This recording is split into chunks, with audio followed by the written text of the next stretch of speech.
we'll kind of go full cycle on this for you guys. So obviously we're going to give you a pitch on, what this is, what this does. But me being in customer success, I also want to tell you like what to do with them and what we do with them and what are some of the really powerful tricks.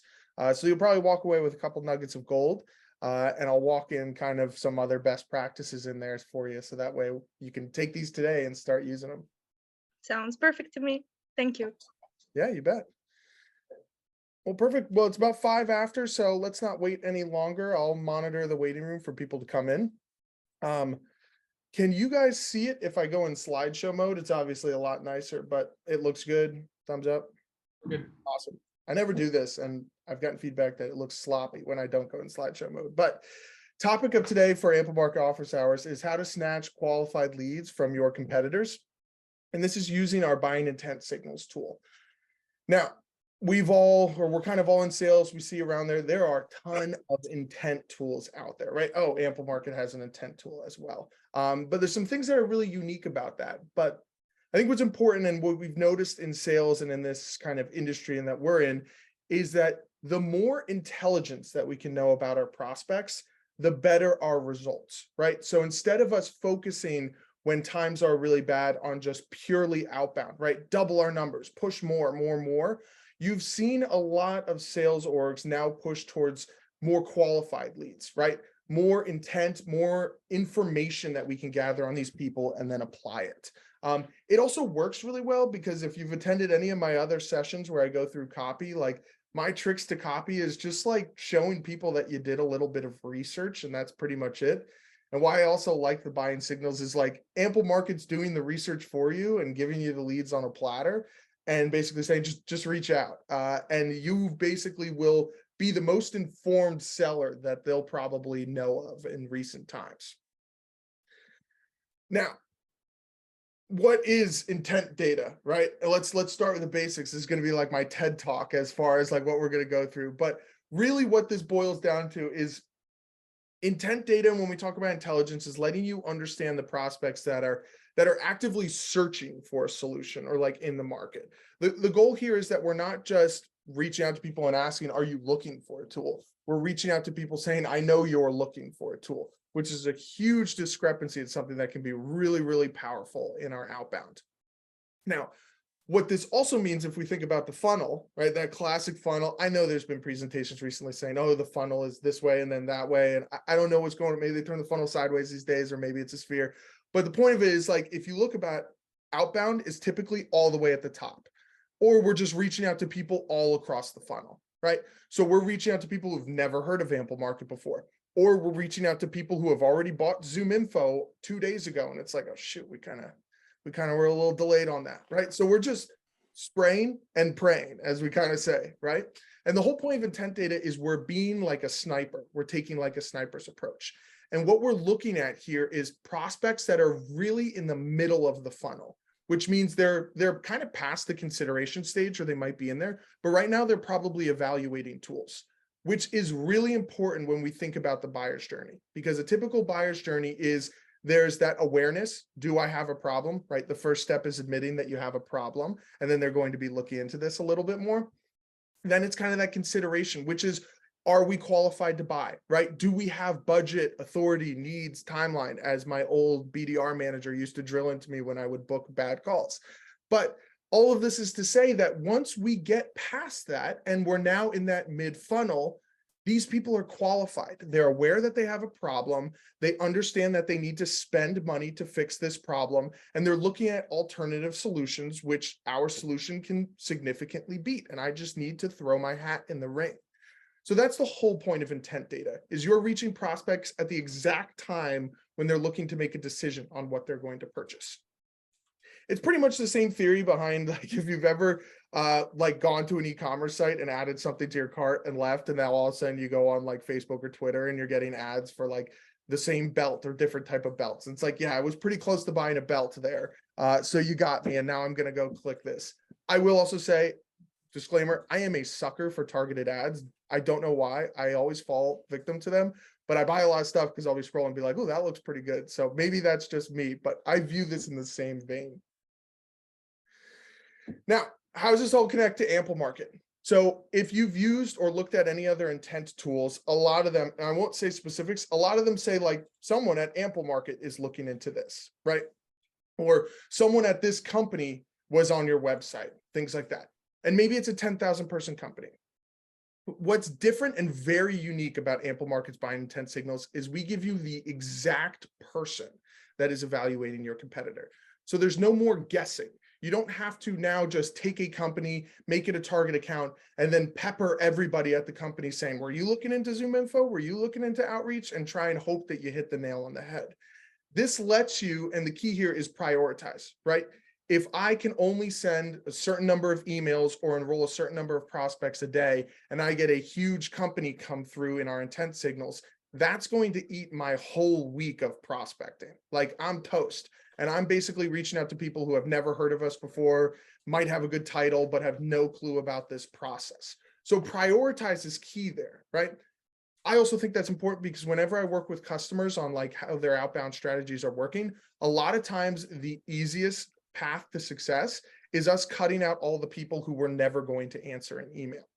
So a lot of these intent tools, they'll give you, hey, someone at this company, and you end up putting a bunch of leads in who are never going to reply, are never going to open an email, and certainly are never going to buy. So it's a lot of dead space that a lot of these intent tools are giving you. Make no mistake, they do give you some good indication and they do point you in the right direction, but it doesn't let you have that prioritization. Also, we're getting more competitive insights, right? Now that we know the exact person, I know what my competitor's doing. I know the people they're going after, right? The same way that any BDR manager has told their reps, hey, these are the titles we're looking for, book meetings with these people.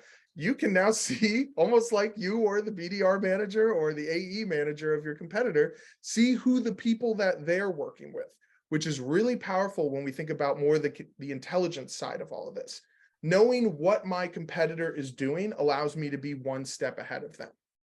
And also kind of the security side. This is what I use here at Competitive Intelligence, not to kind of throw some flags out there for you guys, because listen, I have no problem if you want to evaluate other tools, but what's really good for me to know as a customer success person, if one of my best customers is looking into another tool, right?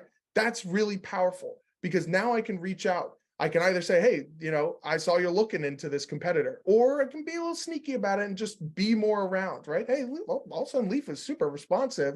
Leaf's hopping on a lot of calls with us. Leaf is, really meeting with the team to push a lot of success. Maybe we should, rethink this. So you can take with it as you want. But I'll tell you, one of my most powerful ways to kind of show this to customers, and this works for me, but I'll actually reach out to people who have looked into our competitors. And that's how I've sold buying signals a lot of times to some of our competitors, is saying, hey, Leaf, I saw right here, you were looking at Sales Loft, right? Oh, look at May 15th, at 12 p.m. How'd that go? Right. And that's going to tell them, okay, there's a lot here. You're right. I was. And let me tell you why. So it's really helpful for business security. If you feel like you're going through a lot of churn or you're losing a lot of competitive deals, this is going to also help you on the back end. And you can use this data to push to your, churn, like the department that you have that's managing that side. So if it's success, support, anything like that, account managers. Now, how do we track this? It's relatively simple. It's not like it's rocket scientists or rocket science, but you give us a competitor, and in short, what we're doing is just analyzing their digital footprint. So think of like LinkedIn, news and events, and company posts and ads that are also happening on LinkedIn, right? So you give us a competitor, and we look at both them on LinkedIn and on their website and on, the internet and things like that. And most importantly, we look at their sales team. And the big one here is LinkedIn connections, which is where I think it can be really powerful. So you give us a competitor and we basically map the footprint of their entire sales organization. Then as that footprint is walking around, all the people that are getting sucked into it get dropped right into your Amplemarket for you to reach out to in real time. So you will have these updated regularly for you, dropped into your system. And obviously the sooner you can reach out to them, the better. But that's why this is so unique. It's not going off of some sort of marketing material like they visited your website, or it's not going off of some sort of really top of the funnel, education, like, oh, they're researching your reviews on your company. This is people who are actually in the digital footprint of your competitor's sales team, which is much farther down the funnel and means they're starting to evaluate, maybe have had a demo, maybe are looking into some things, and are really starting to get the gears in motion to maybe make a decision. Now, we've talked about this throughout, but kind of let's put the nail in the coffin on this comparison. Number one thing here, right? We've talked about it, they're in the buying process. Almost all the other intent tools are like, I'm in the research stage. And a lot of times, and I'll be honest with you, if you guys have ever bought software, you'll be akin to this. I've had to go through this before where my boss has said, hey, look into solving this problem, look into this tool, right? Find something that could do this. So I'll start shopping around. So usually the people who are doing the awareness stage are a little bit farther down the totem pole on the organization. It's not always, but that is kind of typically true. As you get farther down the sales process, it starts going up the totem pole, which means the farther down we can find people in the sales process, the better fit they're going to be. The reality is the person looking up on the reviews site who are researching companies are probably not the same guy who's going to sign the contract at the end of the day. Also, this provides you the exact person, right? That same scenario of that research, right? We're collecting people who are researching companies. Your ICP and who you actually want to reach out to is never going to be the same person who was doing that research. Usually you're going to want the head or the director, but the reality is it's probably someone who works for them. Now with Amplemarket, you get the exact contact. So you can know, okay, is my ICP, you get that kind of validation for ICP, I guess is what I'll boil it down to, right? We prospect very vicariously saying, oh, I want all people of this title. But the reality is when it all comes back to us, usually it's not the titles we want that are actually doing the buying journey. But now you get to let your competitor drive that for you. You get to see who they're actually interacting with and let that also drive your ICP. Now, there's a little graphic, right? Reliable, verifiable, actionable. They're all great. The most key one there is actionable, right? If I give you a company and say someone at this company was looking into it, there's a lot of steps you have to do. When we give you the exact contact, it's just boom, right? It's 5 minutes and you're in and you're reaching out to them. The velocity to getting in front of the people who are the buyer is much more efficient in this way. And here's the thing, they may not even be the best fit title for you. You may find when you do competitive intelligence that there's a lot of people who are slightly lower on the totem pole that I don't want. You still reach out to them because they're the person championing this process right now. So you're basically piggybacking this entire process to jump in on probably who the sales rep has as their internal champion for the sales process. And now you can go in there and convince them. Yeah, go for it, Aaron. Hey, Leaf, real quick, just a distinction. Do these prospects have to be in your CRM to get No. notified of their intent? Okay. Oh, good question. Sorry, I didn't mean to interrupt you, but no. In fact, most of them will not. And you may have some overlap, by the way. A lot of our larger customers, the way they're utilizing this is just piping it into their CRM. And we'll go through the kind of use case, but if you have a very large database, this reactivates old leads that are in your CRM, but they don't have to live there. So this can also be a net new. Basically, all they have to be, I mean, as far as like what they have to be is they have to be in Amplemarket's database and looking into your competitor, and then we're giving you the lead. Sweet. Thanks, man. Yeah, go for it, Jackie. Hey, Leaf. So, question: when you said verifiable, how is this verifiable? Can you just elaborate on that? And the second thing is, when you say only high intent, why have you bolded that? Are you trying to shout out something there? Just want to, if you can elaborate on that also. Good attention to detail. So verifiable can kind of mean two things. One, the source of our data is not necessarily like obscure. In fact, there's a lot of what we'll give you in the data tells you exactly kind of what occurred. So for example, like a connection, right? Let's say they connect with a rep or somebody like that. You can verify that that action actually occurred inside Amplemarket. But also this goes with the contact data, right? So what we're basically giving you is the exact contact and you get their email with it. It's not like you have to spend an email credit in order to get that email. It's delivered to you. So what we're doing is giving you verified information. Also, what's nice is all your competitive intelligent leads, when we give you the email, they go through a process of re-verification. So it's not like we dug up an old email that's been in our database for 5 years and said, here's their email. We're basically in the process of giving them to you, re-engaging that enrichment process to update their information. So I'll give you a great example. Let's say I leave Amplemarket and I go to Leafs Consulting Company or something like that. And then at that time, I engage with a competitor of yours. That conversion of us finding Leaf in that motion in the buying signals will actually also refresh the database on Leaf's contact info. So you're not going to get Leaf at amplemarket.com. You're going to get my new email at the new company. So kind of two form in the verified is that you can actually understand what caused this conversion and you're getting verified information. The high intent leads, I think what we're seeing there is because we're midway through the funnel, it's not a foreshadow to anything, not to spoil anything. It's just highlighting the fact there that these people are actively in a sales process. This is not something we're kind of guessing. Sometimes it could be like a personal connection. Like, sure, there could be someone in the perfect title who's best friends with an AE at your competitor. That's certainly possible to happen, but there's still there's good actionable intent that they're doing some sort of process in the background. Rather than kind of like guess and check. Cool, got it. I'm good. Perfect. So what does this look like, right? Leaf, enough with this slideshow. Oh yeah, go for it. Never mind. Perfect time for it. Go for it. Sorry, but before we go through anything else, I had a question about that. Does the highest intent also reflect on the number of people engaging with the competitors? Because it happened once when I was looking into them. And let's say, for example, I had like 19 companies in total. And when I tried to check the people who are personally engaging, the number of the companies dropped to 15.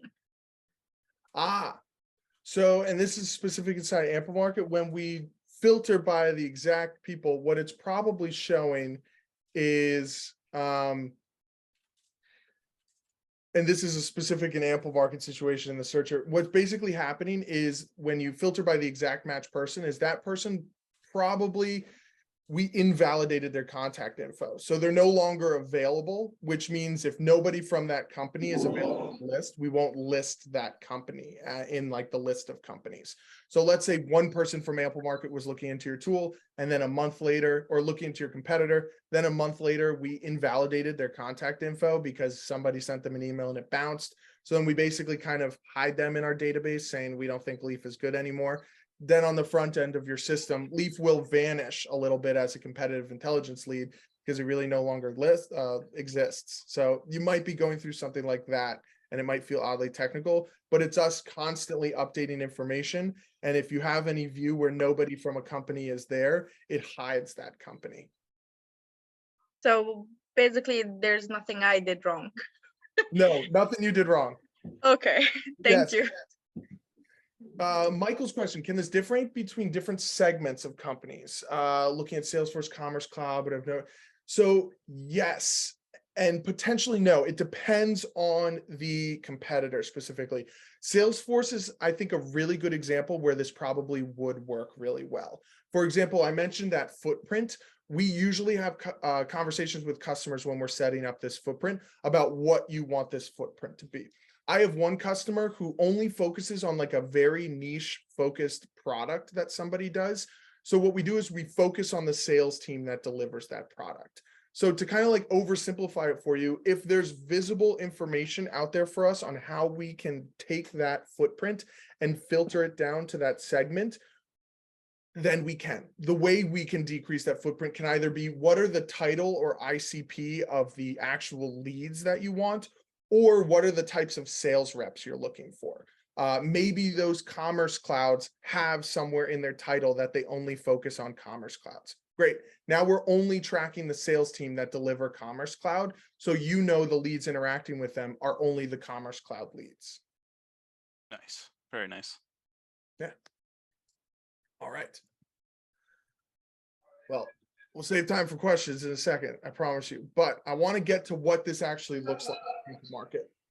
So I whipped this up real quick just to kind of show you guys. This lives inside of Amplemarket's searcher database. So if you guys are using Amplemarket and you go to the searcher, you'll probably see this little buying intent signals at the top. When you're using this tool and you open it up, you get to choose which competitors you want in this list. And then you'll see here, I have this checkbox for only the exact person engaging with this competitor. And now you'll see, I mean, obviously Amplemarket's tracking Zoom info, outreach, sales loft. Shouldn't be rocket science for people to figure that out. Yeah, no problem, Aaron.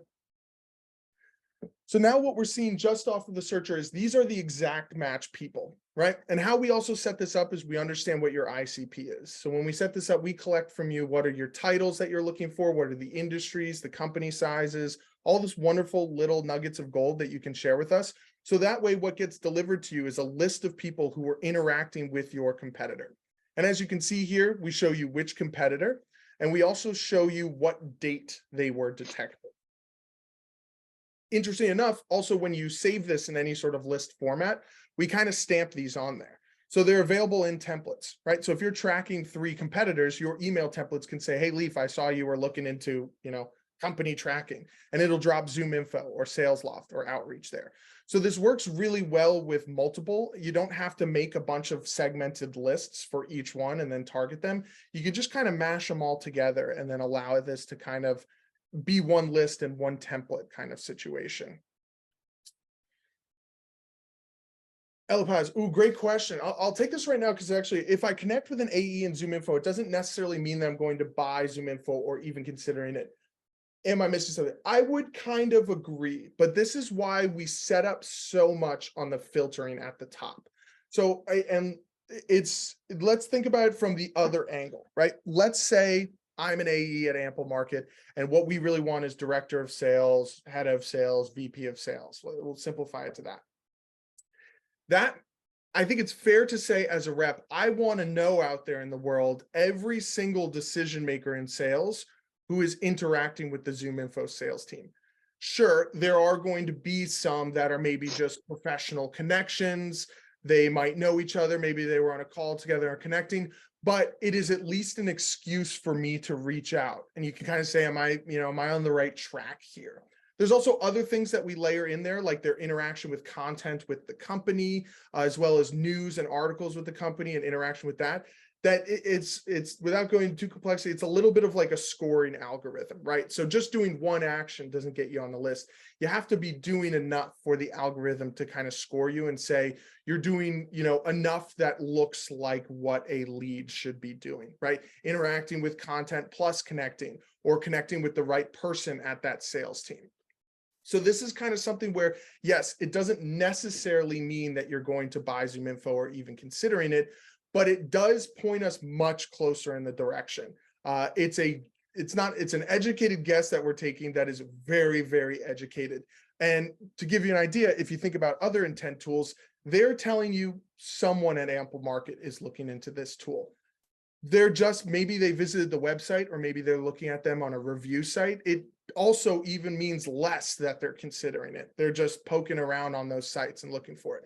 So while I do agree there is some of those false positives that do occur, you'll find the ratio of false positives is significantly lower because we're taking a targeted approach on who your ICP is, who they are interacting with at these competitors, and all those other factors of their actions to deliver that lead to you.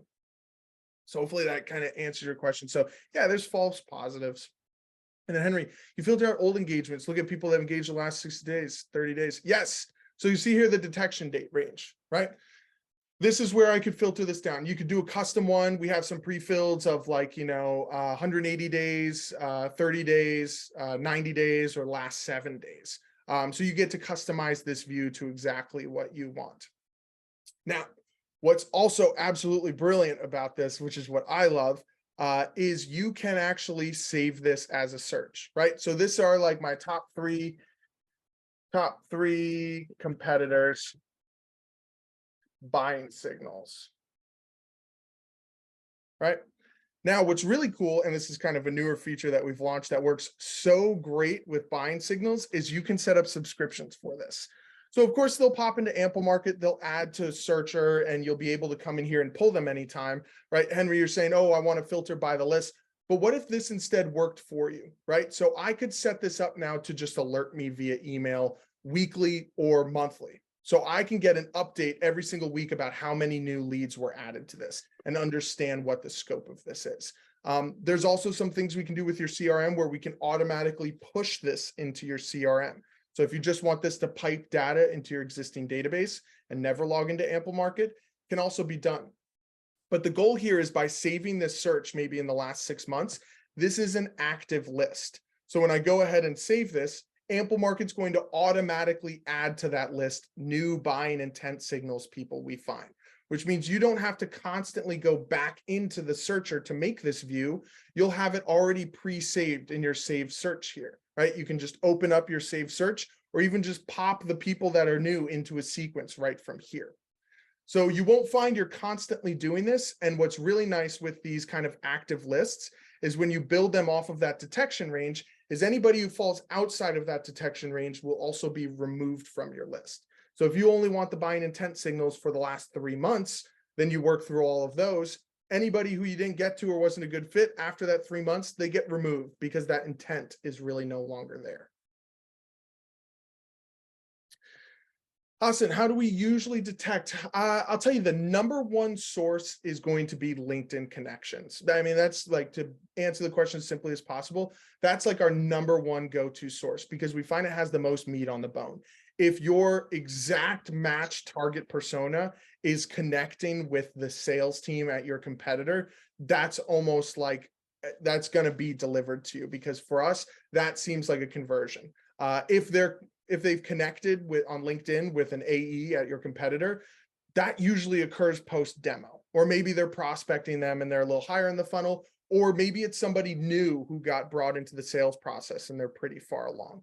But for us, for an AE to do that, that usually means they're down the process a little bit more. Thank you. Yeah. Now, some other things worth mentioning, right? We'll pull up this kind of similar list that we were doing before. But we have the exact match person. Something else you can kind of do if you think about it is not do the exact match person. Let's say you set up a competitor in your first week, you get up like 50 leads that were interacting with your competitor, and you reach out to all 50 of those people. You may feel at that point, we're kind of stonewalled, right? I'm waiting for these 50 people to get back to. You can also utilize this the same as any other intent tool, right? If I turn off the exact match filter there and then just go into the titles and filter by the people who are the best person, right? VP of sales, I'll get that kind of Venn diagram, but I'll also get more. I'll get the VP of sales at Amplemarket who wasn't looking directly into Zoom info, but somebody at the company was looking at the Zoom info. So it's the same as those other intent tools. So you can use this to expand on the leads that you're actually reaching out to. To give you the odd specifics, let's say you get a lead from a really good target account who's looking into it, but the guy is a marketing manager, right? It's an individual contributor, but is very good at his job. I'm going to reach out to that marketing manager right away. Hey, Leaf, sorry you're looking into our competitor. What's the deal? Then I'm also going to go up the totem pole from him, right? If we think about this in account-based selling, I can reach out to the director of marketing and say, hey, I noticed a couple of your marketing managers were looking into this tool.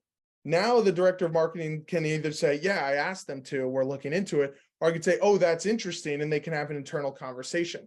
What it does is I'm reaching out to these higher level in the decision-making tree people with very actionable insight, not to kind of like rat them out, but just to say like, hey, I kind of know what's going on, and like, hey, I want to be involved, get me involved in this, which I think is a really powerful motion that works really, really well. And it allows you to use these leads the same as other intent leads, right? Reach out to the exact match and then expand on that for our more account-based selling for the really good fit companies. For example, if I was an Amplemarket rep and all of a sudden this huge 5,000 person company that's in my name and a target account comes through and I've got an okay title, I'm still excited because now I have ammunition to reach out to all the best fit people. They may have been getting really boring generic emails before, but now they're getting some pretty customized emails from me saying I am aware of what's going on. And that's kind of the power of this tool, is how you can expand on that. Now, you're probably wondering, what does Amplemarket do with this? Or what are other people doing with this? So what I want to kind of walk you through is kind of the two use cases I see customers using this data. For people who have a very large existing database in their CRM with ownership, strict territories, routing, things like that, this basically becomes a plug-on, right? Think of this as something like a little attachment that plugs into your CRM. We can set this up to automatically push in. You can manually push them in. You can review them before you push. But the goal here that I build with customers who don't really, aren't using Amplemarket for the more engagement side is, let me push this into my existing channels, right? So think about if we automatically push this to Salesforce, we'll update all the properties about when we found them, what competitor they were looking into, and we could whip up some sort of automation that basically sends a notification to the sales rep that says, hey, this new contact in a company that you own is looking into Zoom Info. Great. Now I'm empowering my sales team with actionable insights in the place that they currently live. So if you're kind of looking at this saying, I don't want to give my team a new place to jump in, look into, or they have a lot of territories and I don't want them reaching out to people that aren't in their name, that's where this becomes just a workhorse of just pushing data where you want it to be and going through the existing channels that already kind of are defined by your RevOps, are defined by the managers and your rules of engagement. Also, what you can do is just utilize this in Amplemarket, right? If you guys are using this tool, you know that you have searcher lists and you can enroll them in sequences and basically immediately from saving this list, drop them into a nurture campaign to get things going. What this kind of lets you do is mold this to what your organization needs. If you have very strict engagement rules, we're going to follow them. If it's, hey, we just want to get as much noise as possible and kind of beat our competitors on every step of the way, your velocity to getting to these people is really good. Also, something worth thinking about is we stamp this with the engagement date, which means you can annualize that, right? If we think about how we can pay ourselves dividends in the future or make our reps' lives better in the future, if I was one of your BDRs or AEs a year from now, one of my go-to campaigns is going to be old competitive intelligence leads from a year ago, because almost every software out there goes with annual contracts. So I know if they were looking into this in March, you bet your butt next February or next January, I'm going to be reaching out to this person. So it lets us build a database that's very actionable and is going to take care of us in the future, right? So if I push all this to my CRM, I now have ammunition when things slow down. When I was a BDR and just hitting the phones wasn't working, I used to beg my rep for all those old closed lost accounts that he wasn't reaching out to.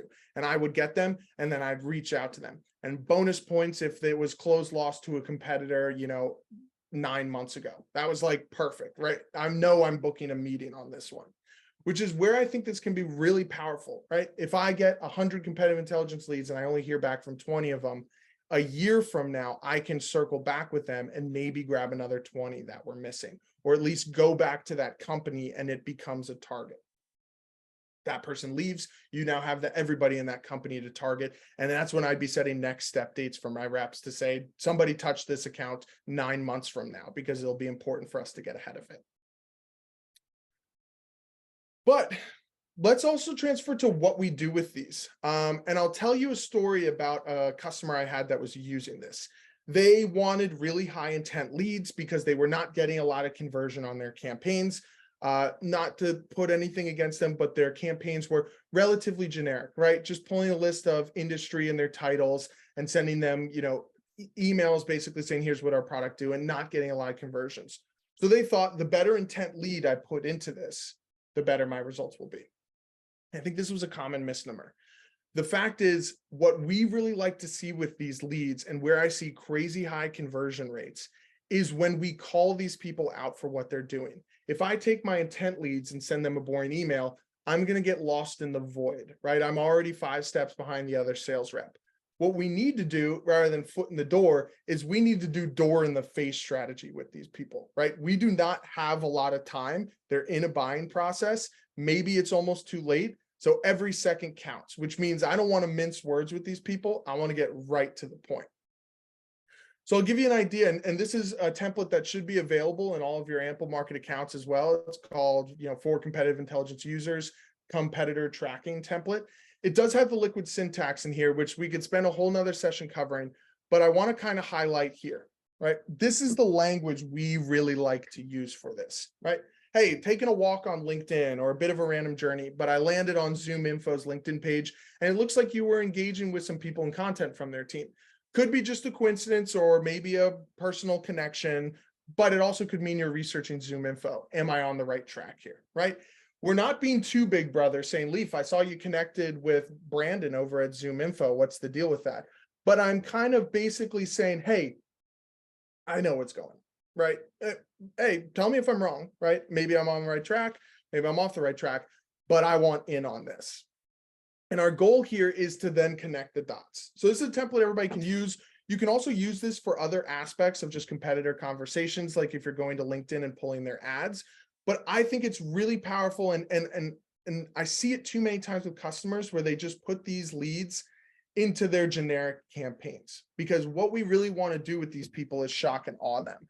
The responses we get from this in our campaigns, sometimes there's a little bit like, how do you know this, right? Like, yes, I am, but I'm curious how you know this, right? They'll while they could be a little bit like perplexed, they'll be impressed with how much research you did, because the best sales rep is the most informed sales rep. If you can give your reps every single nugget of gold that they need to reach out to someone, you empower every rep to be absolute rock stars. So by going to these people and saying, knocking on their door and saying, I'm aware of what's going on, you will get people who will say, this is great. From a psychology perspective too, why this is amazing is you're granting this buyer more power, right?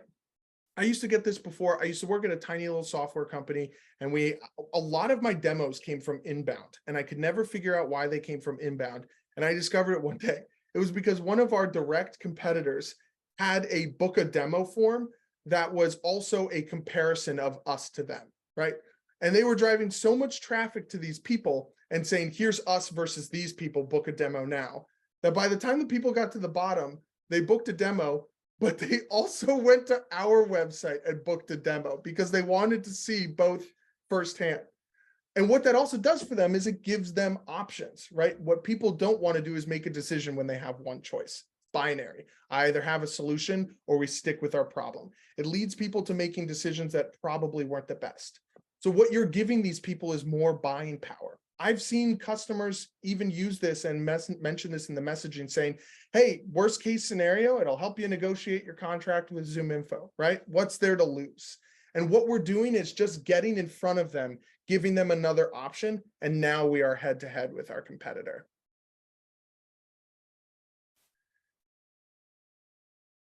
Now, that's pretty much what I have covered for competitive intelligence as like my little demo. So now we'll go to my slide I revealed earlier, but what are some questions? I wanted to say the last 15 minutes for questions for you guys. I know we answered some already, but there's got to be more.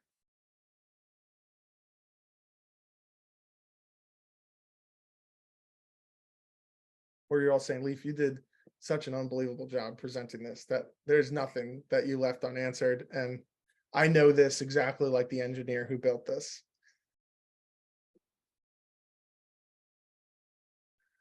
Cost for this feature, great question. So how we kind of price this, and it's something that we designed because we thought it makes it a bit more applicable.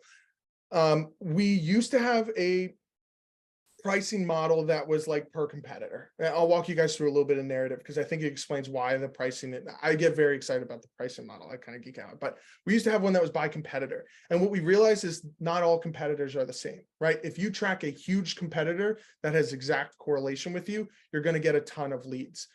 If you track really small competitors with small sales teams, you're going to get less leads.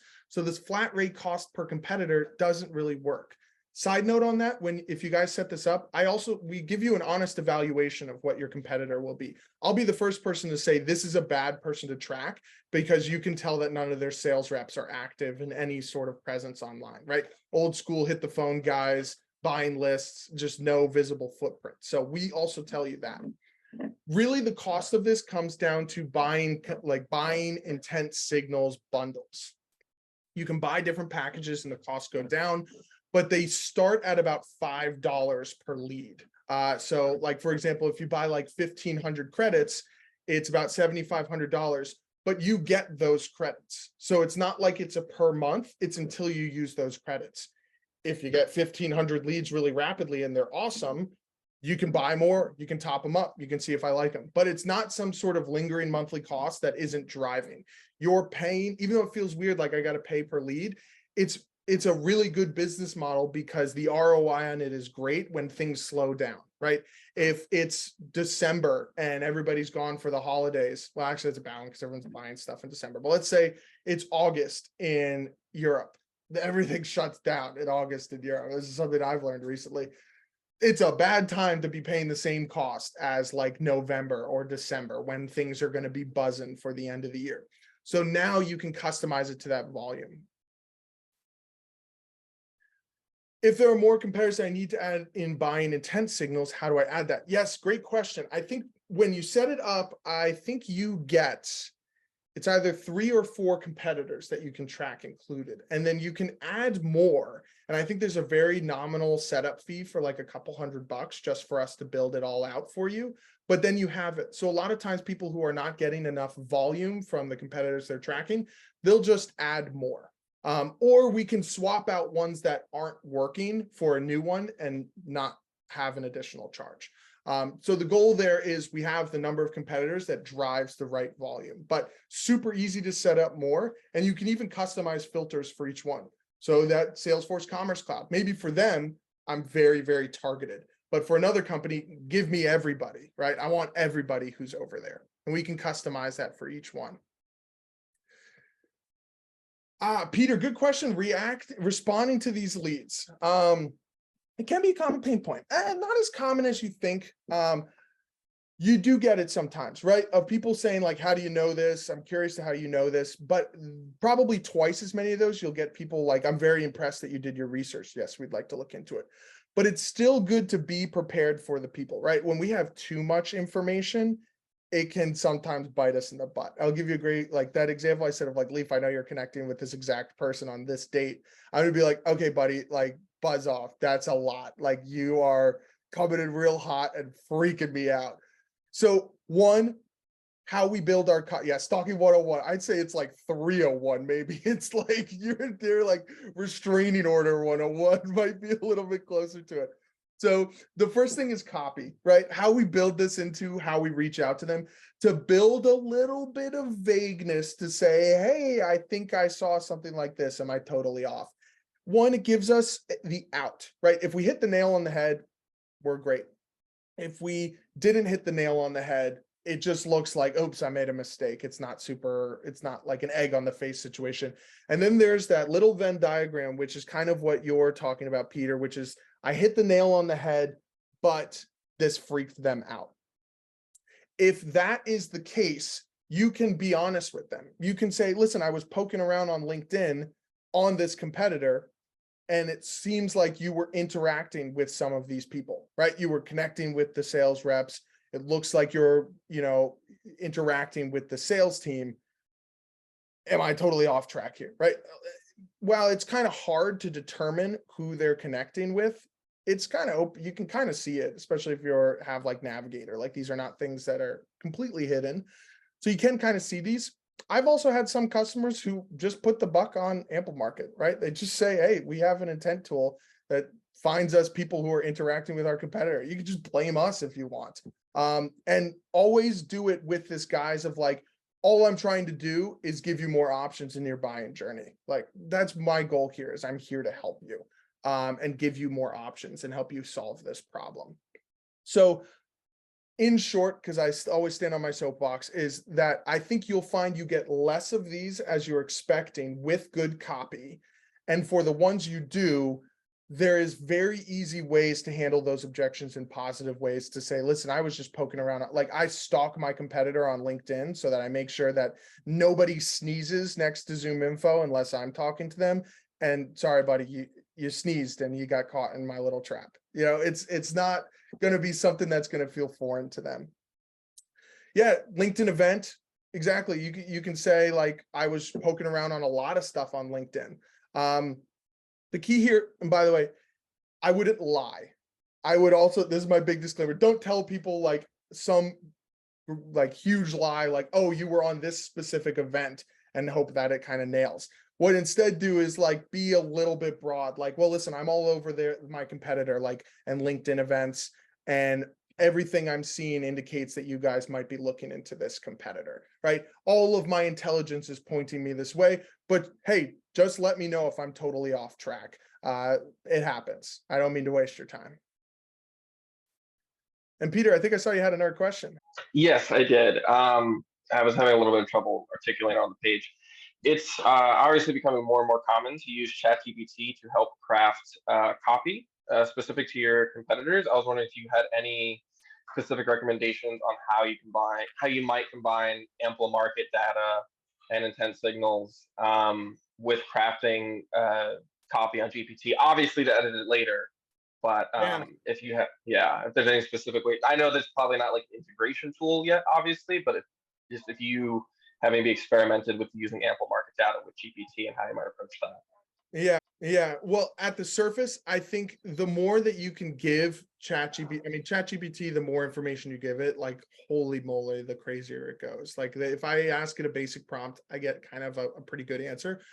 But if you were to go to ChatGPT and I imagine provide some sort of prompt, just like this is the most basic way of saying like, hey, help me build copy to reach out to my prospects who are, interacting with my competitor on LinkedIn and, are in the buying journey.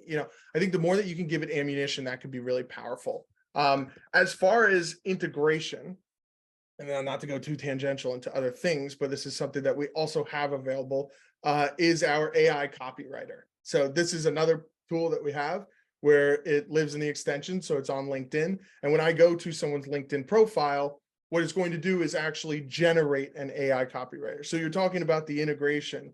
This is pumping information into it. Now, this doesn't take into account the buying signals right now. What it actually takes into account is all the things they're doing on LinkedIn. So if they're interacting with a post, if their company had a recent news, if they have a mutual connection, but this could help at least start opening the conversation with some people as well. And this also probably this actually, if anybody's a product on the call, this is an interesting idea to tie this in with buying signals as well, to pump the data in here to these people. But you can edit this, right? So as long as you have like a good opener. By the way, I just realized that somebody changed my settings for the AI copywriter to pirate for the tone. So that's why it looks like this was written as a pirate. Of course, on this call of all things, somebody did that. But the point here is I can use this to generate an opener that may be less creepy, or I can insert my buying signals opener to this, and then it has a lot of my message written from the AI copywriter for this person. So for Varley here, we have a mutual connection, Nelson. I could say, hey, Varley, was actually pointed your way because I was on my competitor's page, and it looks like you're interacting with the reps. In addition, it looks like we're also connected with Nelson. So I just wanted to reach out. I wanted to talk about this and wanted to discuss Amplemarket.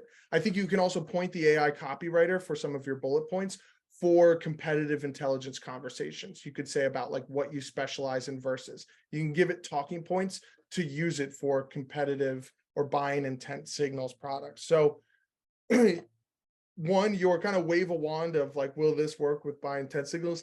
Not yet, but we do have a lot of AI stuff that we're working on and a lot more coming down the pipe. And I would say you could even just do the rudimentary going through ChatGPT and building some good copy. Because remember, you can use these in perpetuity, right? You're going to get large volumes of leads across different competitors with little tokens that you can insert for each one. So this really does become a play that's repeatable. It's not something that you necessarily have to write a manual email for each person. We're doing enough research for you that you could probably reach out to all 1,000 competitive intelligence leads or buying intent signal leads and have the same messaging and have it feel incredibly personalized. We can share the slides. We'll send a follow-up email with the recording and include the slides that are on there as well. The other thing I was going to mention for people is give you some idea of where to go, right? If this is something you're interested in, you may know somebody at Amplemarket, maybe you work with me, awesome. Reach out to your CSM, AE, or if you have no clue, start with support@amplemarket.com, and they'll connect you with the right person. We can do this a little bit more personal for you. You can also come with your competitors and we can, like, I'll analyze them and see if it's a good fit for it. But we can set this up for you to see if it's going to be a good fit and start getting you some actionable leads. If you do not, or if you're not an Amplemarket customer, I thought maybe there might be some people floating around in there. I'm putting in the chat this kind of landing page. Buying intent, I guess it's sent twice, delightful. But this, even though you guys have kind of already gotten a demo, if you fill out your information here and you are not a customer, it'll route you to the correct team who's honestly probably in your time zone. So it's not a scheduling nightmare for you. And you can tell them, hey, Leaf sent me over here. I've already seen a demo of this. I want to kind of test it out or learn more about it. But you also have my contact info there. So if you guys have any questions, just fire off an email. I'm leaf@amplemarket.com. And we have another 4 minutes. So I'll hang out for any and all other questions. And stop to share. I have a question about intent, but not specifically that intent, Leaf. By the way. So basically, Amplemarket enables you to see how many times emails have been opened. Yes. Yeah. And I'm trying to figure out if one person's opened an email 40 times or if there's something else happening there in the background. Yeah. There is probably something. Well, here's what I'll tell you. There's probably something else happening in the background. It's really hard to see, even going back as far as I've been in sales. Like I started using this tool called Yesware for opens. And it was back like when I would open the sent email as well, and it'd give me a notification, or they had things set up to open it automatically. Or the worst case scenario was they forwarded it to everybody saying, look at this guy, he's a mistake. And everybody opened it. And I was like, wow, these people really love my email. I mean, that's the worst case scenario, but there's a lot of things that can happen. So they're not necessarily concrete, but they have come a lot way to be more specific to that person. I will tell you that automatic openers typically do not open emails more than 1, maybe 2 times. So if you're going in that 3+, you know that you have at least tangible opens there. I've usually gone with my gut to say, like, anybody who's opening my email double-digit times has probably forwarded my email to someone else and they are opening it. Just because I can't ever think of an email I've opened that many times. Like even the best email I've ever gotten, there's a finite number of times I've opened it. So while you don't know specifically, I think you can use these as guidelines to understand what's going on. Where if you have somebody who's opened an email 40 times, that almost always means that they've forwarded it to someone, and a lot of people have seen your email, which is a good thing typically. So you can circle back with them. And I've actually before even done this before, saying like, hey, I have a tool that shows me how many times this email's been opened. And I had to reach out to it because it says 40 for you. Is there any chance you forward this along to the team? And if so, do you mind me asking who might be the right person for me to reach out to? Right? It could be something that we could take action on. We're not saying, I know you forwarded this, but we're taking a little bit of a step to make that educated guess to say, listen, there's no way you're opening this 40 times. And if so, listen, here's my calendar. Let's save you some minutes. Let me answer all your questions. My email was only 2 paragraphs long. I left a lot on the table for you. I'm sorry. So there's definitely insights that can be gained. And I think having those little buckets lets you build processes around those buckets, right? One email open, I'm not going to do much with it. They might have an automatic opener. It might be something in their server, or they opened it and archived it and it's not very high on their list. Over 3 and under 10, now these are the people where I'm calling them directly to say, hey, what's going on?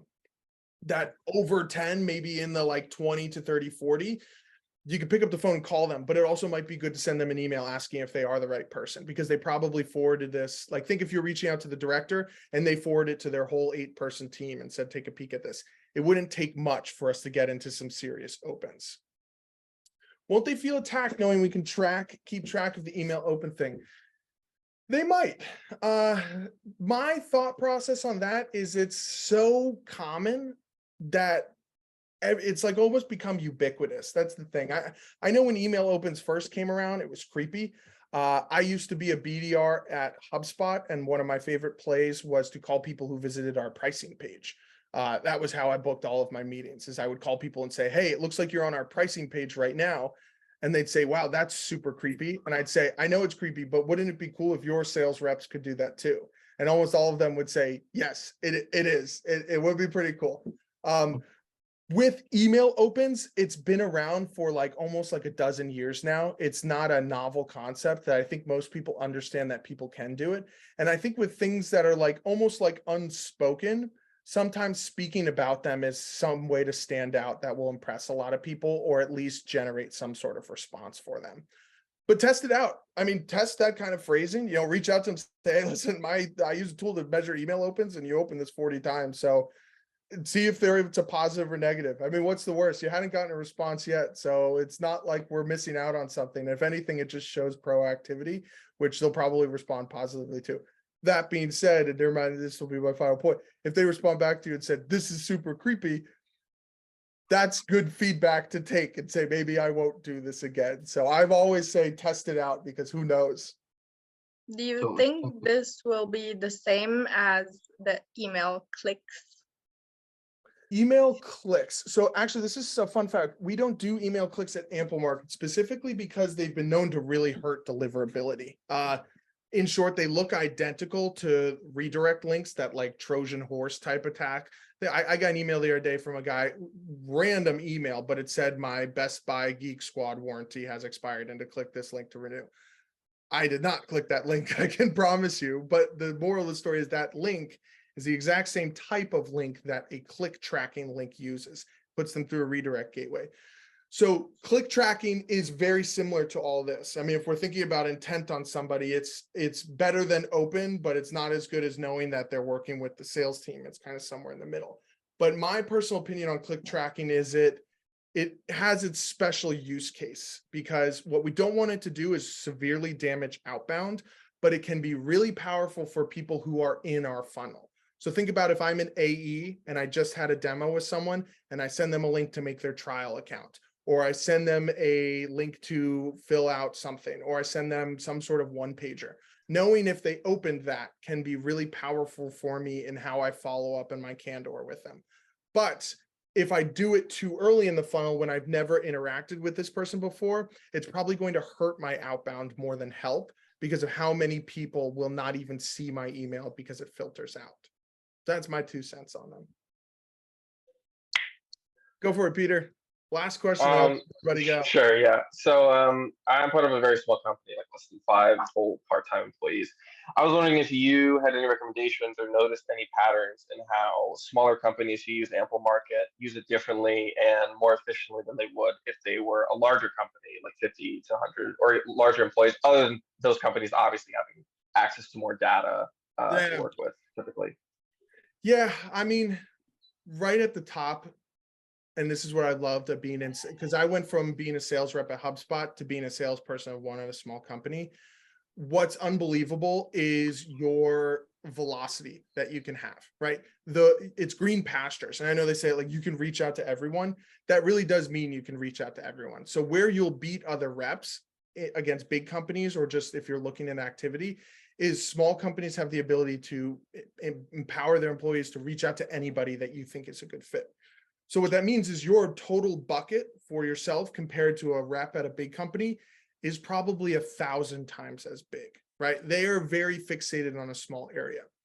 But that also comes with negatives. If your bucket is too big, you have no clue where to start, right? Green pastures also means you're lost in a field. You have no clue where to go.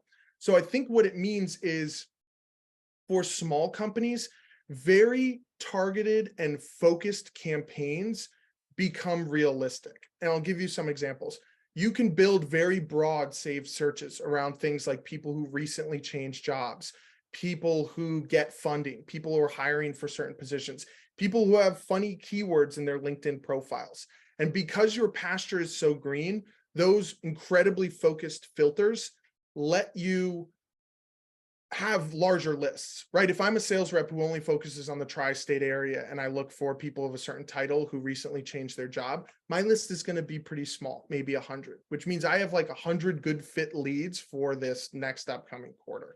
Whereas if I have a green pasture, but I do these incredibly focused filters, I'm going to get thousands of people, which means if I'm on a sales team for a small company, we're doing no general lists. All of our lists are going to be incredibly focused and filtered down because it's something actionable and it generates enough people to keep us going. So it's almost like we need to make sure every lead as a small company is the absolute best lead we could have reached out to because we have limited bandwidth. Also, where I see small companies just be able to take off and run is social selling. So like with Amplemarket, you can go on, you can find posts, you can find events, and you can export the people interacting with those events and sequence them and say, hey, I saw you liked this post. If I'm a sales rep at a big company and there's a post with 100 people on it, I'm hoping that there's one person in my territory or a side company to me that I'm allowed to reach out to on this post. The reality is I'm probably not going to do any social selling because that overlap of what I'm allowed to work and what this phenomenal post is virtually non-existent. For a small company with green pastures, now you can beat these competitors in every step of the way because you're able to prospect all 100 people on that post without worry of ramification of territory, rules of engagement, things like that. So these avenues that are only available to really high velocity, not caring about rules sales teams are also the ones that are the most productive. You know, those sales reps who have very small territories and do the same volume as you have to focus just on titles and industry and be very broad because otherwise they're not going to hit their call quota or email quota that they have. But you get to now focus on these channels that are everybody who's going to this event, everybody who is, you know, interacted with this competitor ad on LinkedIn or this post from this influencer without having to worry about filtering a list down for 3 hours, ending up with a couple of people, prospecting them and getting very minimal results because of the sample size. So that's, I think I'd say in short is like, take advantage of the fact that you get to ask for forgiveness rather than permission and find all the people that you think are rock star leads and just start reaching out to them because it's not like you're stamped on a zip code and that's all you can work. It's anybody who can buy is right on the table for you.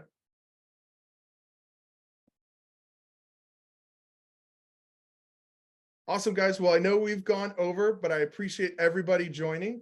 Of course, we will send out the recording to this as well as the slideshow because it could be really useful and you guys know who to reach out to. But I'm so happy that you guys joined. I hope you have a wonderful rest of your day and week.